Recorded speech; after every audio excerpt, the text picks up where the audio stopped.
Juízes capítulo 16. Dali Sansão foi até a cidade de Gaza. Lá viu uma prostituta, teve relações com ela. O povo de Gaza soube que Sansão estava lá. Então eles cercaram o lugar e ficaram a noite toda esperando Sansão no portão da cidade. Ficaram em silêncio pensando: vamos esperar o amanhecer, então nós o matamos. Então Sansão ficou deitado somente até meia-noite. Depois se levantou e arrancou o portão da cidade com os batentes e as trancas.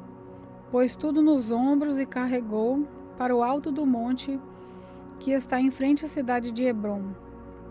Depois disso, Sansão se apaixonou por uma mulher chamada Dalila, que morava no vale de Soreque. Então os governadores das 5 cidades dos filisteus foram falar com ela.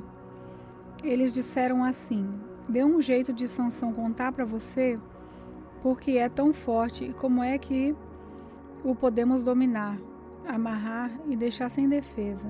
Se você fizer isso, cada um de nós lhe dará 1.100 barras de prata. Então Dalila pediu a Sansão: por favor, me conte o segredo da sua força. Se alguém quiser amarrar você e deixar sem defesa, o que é que ele deve fazer? Então Sansão respondeu: se me amarrarem com 7 cordas de aço novas que ainda não secaram, eu ficarei fraco e serei como qualquer um. Aí os governadores dos filisteus trouxeram para Dalila 7 cordas de arco novas que ainda não estavam secas, e ela amarrou de Sansão. Dalila havia deixado alguns homens escondidos esperando no outro quarto. Então gritou: Sansão, os filisteus estão chegando. E ele arrebentou as cordas de arco como se fossem fios de linha queimada. Assim eles continuaram sem saber qual era o segredo da força de Sansão. Então Dalila lhe disse: até agora você mentiu e caçoou de mim. Por favor, me diga como é que alguém pode amarrar você. Sansão respondeu: se me amarrarem com cordas novas que nunca foram usadas, ficarei fraco e serei como qualquer um. Aí Dalila pegou cordas novas e amarrou os braços dele. Depois gritou: Sansão, os filisteus estão chegando.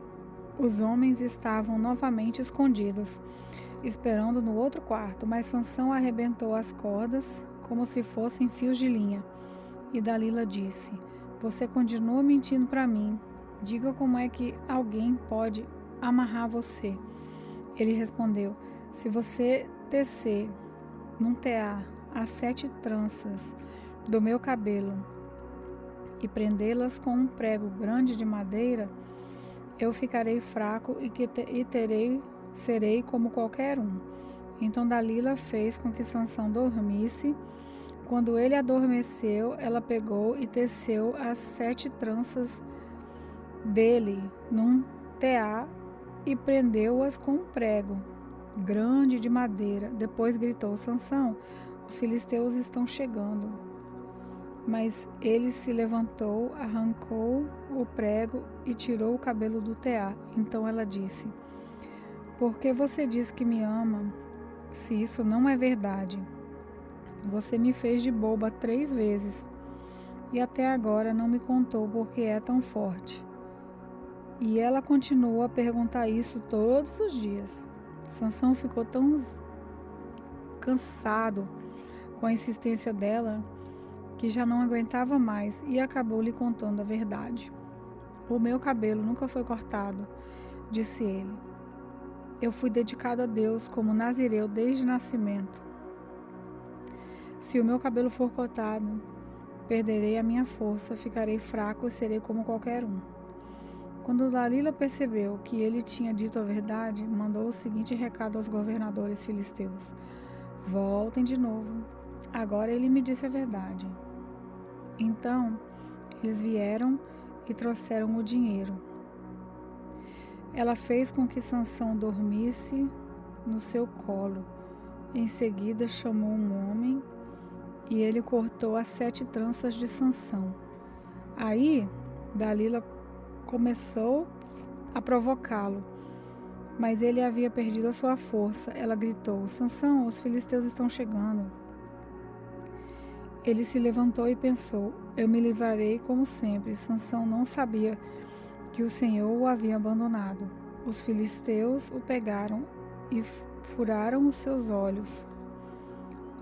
Então o levaram a Gaza e o prenderam com correntes de bronze e o puseram para trabalhar na prisão, virando um moinho. Mas o seu cabelo começou a crescer de novo.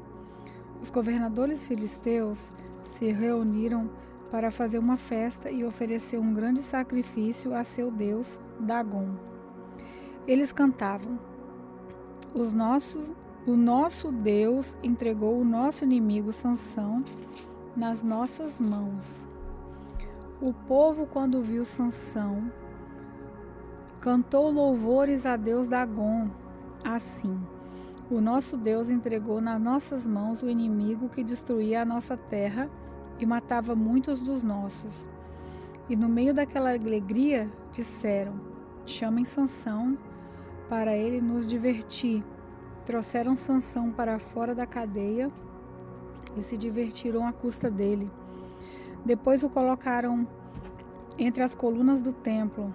Então Sansão pediu ao rapaz que o guiava pela mão: deixe-me tocar nas colunas que sustentam o templo, para que eu possa me encostar nelas. O templo estava cheio de homens e mulheres. Os 5 governadores filisteus estavam lá. Havia no terraço mais ou menos 3.000 homens e mulheres olhando para Sansão e se divertindo à custa dele. E Sansão orou ao Senhor dizendo: ó Senhor meu Deus, peço que lembres de mim. Por favor, dá-me força só mais essa vez. Deixa que de uma vez só me vingue dos filisteus, por terem furado os meus olhos. Então agarrou as 2 colunas no meio, que sustentavam o templo, com a mão direita numa coluna e a esquerda na outra, jogou todo o seu peso contra elas e gritou: que eu morra com os filisteus. Em seguida deu um empurrão com toda a força, e o templo caiu sobre os governadores e todas as outras pessoas. E assim, Sansão matou mais gente na sua morte do que durante a sua vida. Os irmãos de Sansão e toda a sua família foram buscar o seu corpo. Eles o levaram e sepultaram entre Zorá e Estaol, no túmulo de Manoá, seu pai. Sansão havia governado o povo de Israel durante 20 anos. Juízes capítulo 17. Havia um homem chamado Mica, que morava na região montanhosa de Efraim. Ele disse à sua mãe: quando roubaram aquelas suas 1.100 barras de prata, a senhora amaldiçoou o ladrão. Eu ouvi a senhora fazer isso. Sabe de uma coisa? A prata está comigo. Fui eu que roubei. A sua mãe disse: que o Senhor abençoe você, meu filho. Então ele devolveu à sua mãe as 1.100 barras de prata, e ela disse: meu filho, para tirar a maldição de cima de você, vou dar essa prata como oferta ao Senhor. Ela será usada para fazer um ídolo de madeira folheado a prata, por isso eu devolvo agora essa prata a você. Mas o filho tornou a devolver a prata à sua mãe. Então ela pegou 200 barras de prata e entregou a um ourives. Ele fez um ídolo de madeira e o folheou com a prata. E o ídolo foi colocado na casa de Mica. Mica fez uma capela. Ele fez outros ídolos e também uma roupa de sacerdote. Separou um dos seus filhos para ser o seu sacerdote. Naquele tempo não havia rei em Israel. E cada um fazia o que bem queria. Um rapaz estava passando uns tempos na cidade de Belém de Judá. Ele era levita. Esse moço saiu de Belém procurando um lugar para morar. E viajando pela região montanhosa de Efraim, chegou à casa de Mica. E Mica lhe perguntou: "De onde você vem?" E o moço respondeu: "Eu sou levita de Belém, na região de Judá. Estou procurando um lugar para morar. Fique comigo", disse Mica, "e seja o meu conselheiro e sacerdote. Eu lhe darei 10 barras de prata por ano, roupa e comida." Então o jovem levita concordou em ficar com Mica e ficou sendo como um filho para ele. Assim Mica o escolheu para ser o seu sacerdote, e o rapaz ficou morando na sua casa. E Mica disse: "Eu sei que agora o Senhor Deus fará com que tudo corra bem para mim, pois tenho um levita como sacerdote." Juízes capítulo 18. Naquele tempo não havia rei em Israel, e a tribo de Dan estava procurando uma terra para morar. Terra que fosse só deles. Isso porque, até aquela ocasião, eles não tinham recebido a parte da terra que devia ser deles, embora as outras tribos de Israel já tivessem recebido a sua parte. Então o povo de Dan escolheu 5 homens de valor entre todas as famílias da tribo. Eles foram mandados das cidades de Zorá e Estaol para espiar e conhecer a terra. Foram para a região montanhosa de Efraim e ficaram na casa de Mica. Enquanto estavam lá, perceberam pelo jeito que o jovem levita falava que ele não era dali. Então chegaram perto dele e perguntaram: "O que você está fazendo aqui? Quem trouxe você para cá?" Ele respondeu: "Eu fiz um trato com Mica, ele me paga para ser sacerdote dele." Aí disseram ao moço: "Então pergunte a Deus se nós seremos bem-sucedidos na nossa viagem." O sacerdote respondeu: "Não se preocupem, o Senhor Deus está com vocês nessa viagem." Então os 5 homens saíram dali e foram para a cidade de Laís. Chegando lá, viram que o povo daquele lugar vivia em segurança, como os sidônios. Eram pacíficos e calmos e não tinham brigas com ninguém. Eles tinham tudo o que precisavam. Moravam longe dos sidônios e viviam afastados dos outros povos. Quando os 5 homens voltaram para Zorá e Estaol, a sua gente perguntou o que eles haviam descoberto. E eles responderam: "Vamos atacar. Nós vimos a terra. Ela é muito boa. Não fiquem aí parados. Vão depressa e tomem a terra. Lá vocês vão ver que o povo não desconfia de nada. A terra deles é grande e tem tudo o que é preciso. E Deus a está dando a vocês." Então, 600 homens da tribo de Dan saíram de Zorá e Estaol, prontos para a luta. Subiram e acamparam a oeste da cidade de Quiriate-Jearim, na região de Judá. E por isso que aquele lugar é chamado até hoje de Campo de Dan. Dali foram para a região montanhosa de Efraim e chegaram à casa de Mica. Aqueles 5 homens que haviam ido espiar a terra ao redor de Laís disseram aos seus companheiros: "Vocês sabiam que numa dessas casas há um ídolo de madeira folheado de prata? Há também outros ídolos e uma roupa de sacerdote. O que vocês acham que devemos fazer?" Então eles entraram na casa de Mica, onde estava o jovem levita, e cumprimentaram. Enquanto isso, os 600 soldados da tribo de Dan estavam esperando no portão, prontos para combater. Os 5 espiões entraram na casa, pegaram o ídolo de madeira folheado a prata e outros ídolos e a roupa de sacerdote.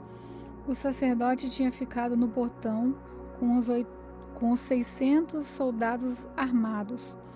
Quando os homens entraram na casa de Mica e pegaram os objetos sagrados, o sacerdote perguntou: "O que vocês estão fazendo?" Eles responderam: "Fique quieto, não diga nada. Venha com a gente e seja o nosso sacerdote e conselheiro. Você não gostaria de ser o sacerdote de uma tribo inteira?" em vez de ser sacerdote de apenas uma família? O sacerdote ficou muito contente, pegou os objetos sagrados e foi com os espiões e os soldados.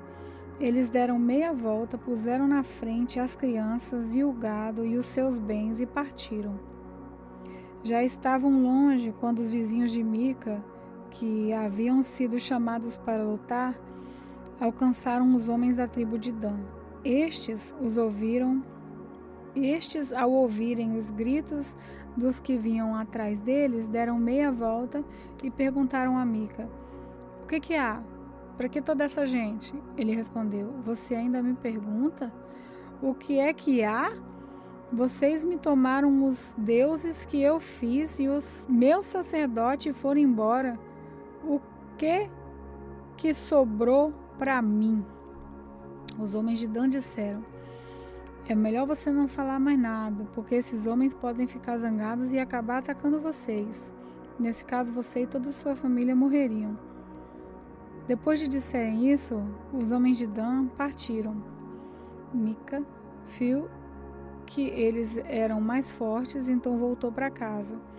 Os homens da tribo de Dan levaram as coisas de Mica, que Mica havia feito, e também o sacerdote dele. Aí foram e atacaram Laís, aquela cidade de povo pacífico e calmo.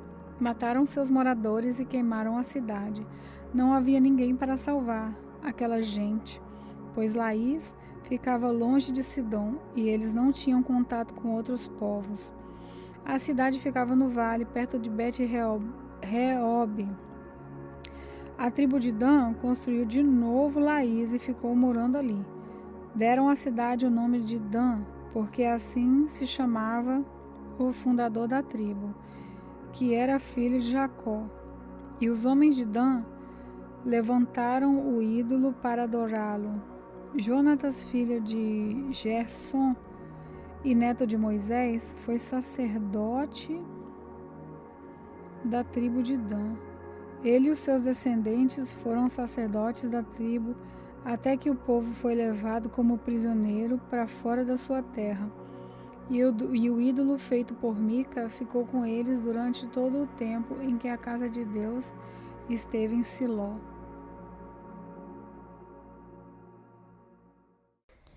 Paz do Senhor, aqui quem fala é a irmã Emily. Vamos fazer uma pequena oração para fecharmos a leitura de hoje. Senhor Deus, muito obrigado novamente por mais uma leitura de hoje.